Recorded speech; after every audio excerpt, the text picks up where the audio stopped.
Dave, Mr. Dolan, certainly what everyone is talking about in the NBA world, Phil Jackson returning to New York. Why was he the right choice at the right time? Well, I can't tell you about the timing. Really was almost accidental, but In what way? well, didn't plan it. Had a chance to meet him at a party out in Los Angeles. We ended up getting together for a couple hours, and I really learned a lot in those 2 hours, and it sort of snowballed from there. So it was not a planned deal. What did you learn at a party and from there that made you think, I got to have this guy? His knowledge of basketball, the way he explained the game to me, right? I'd never actually had anybody, teach me in that way.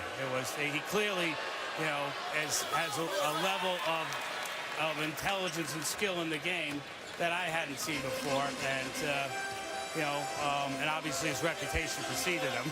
Certainly the team is playing well now, but it has struggled for most of the season. What has that been like for you personally? What was the last part of that?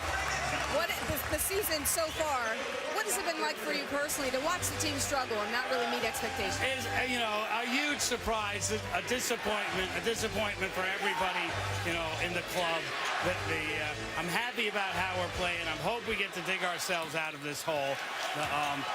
We're certainly playing well enough to do so, but we got to get some breaks along the way. And of course, what everyone wants to know about Carmelo Anthony. Phil Jackson has said he's part of the team's future. Carmelo said in the locker room that he was happy to hear that he had hoped that he would be part of the team's future. How do you make it happen?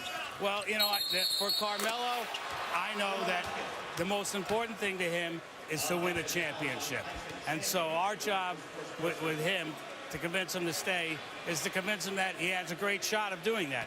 Bringing on Phil certainly helped. All right, thank you very much, and good luck in the future, Mr. Dolan.